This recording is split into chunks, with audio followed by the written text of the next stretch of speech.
Akibat konsleting listrik, dua ruko di Jalan Pramuka, Kabupaten Muara Enim hangus terbakar. Kejadian pada tengah malam ini sempat membuat panik warga yang sedang tidur.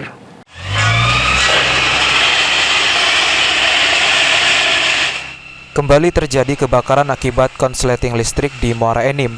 Kali ini terjadi di Jalan Pramuka, Kelurahan Pasar 2, Kabupaten Muara Enim. Akibat kejadian ini menghanguskan dua ruko milik Etik Nurjana Alizaman. Kejadian pada pukul 1 dini hari itu berlangsung secara tiba-tiba, di mana api muncul dari atap ruko yang langsung membesar hingga membuat panik warga sekitar yang saat itu sedang tertidur. Menerima laporan kebakaran, petugas Damkar Muara Enim langsung meluncur ke lokasi kejadian dan berusaha memadamkan api dibantu warga sekitar.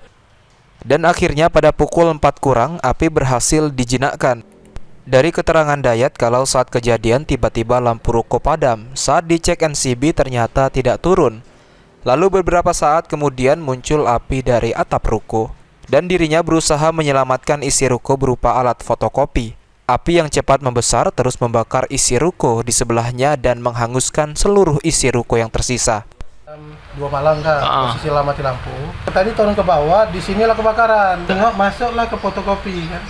Ternyata belum kebakar. Maksudnya aku nyelamat ke barang-barang, komputer, laptop, printer 2 ekor, sama fotokopi.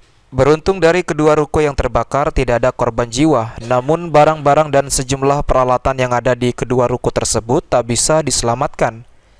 Hingga saat ini belum bisa dipastikan jumlah kerugian yang ditafsirkan. Mardiansyah, PAL TV.